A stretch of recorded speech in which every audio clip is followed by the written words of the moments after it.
Mapagpalang araw po muli ay welcome back sa aking YouTube channel. Dara gulat na gulat nang biglang may dumating na mga pulis at hinahanap ang Tatay Domingo niya.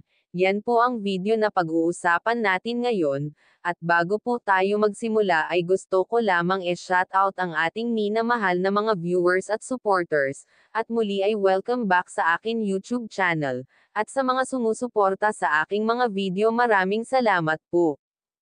Dara nagulat nang biglang may dumating na mga pulis. At hinahanap ang kanyang tatay. Kuya Rab, may pinaplano na ito na ibibigay sa tatay ni Dara para may pangkabuhayan ito. Kuya Rab, bilib din sa diskarte ng ating chinitang Dara dahil kaya nitong magmasi-masi ng kanyang oras.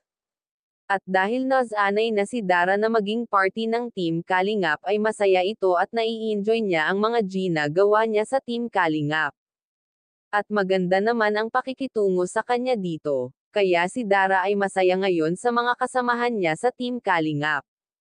Dahil mabuti ang kalooban ni Dara at walang tinatago na masamang ugali, totoo talaga ito sa sarili, ay marami ang biyaya na dumarating sa kanya.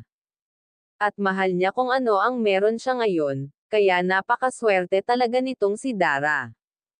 At dahil marami ang tumutulong sa kanya, kaya very thankful siya sa mga dumadating na biyaya sa kanya.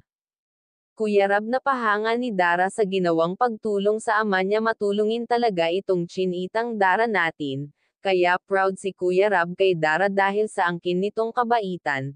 Kaya kung napadaan lamang ako sa wall nyo ay baka pwede paki-subscribe ng aking YouTube channel. At wag nga po pala natin kalilimutan suportahan ang ama ng ating kalingap na si Val Santos Matubang. At hanggang dito na lamang ang ating mixing reaction. Again, maraming salamat sa panonood.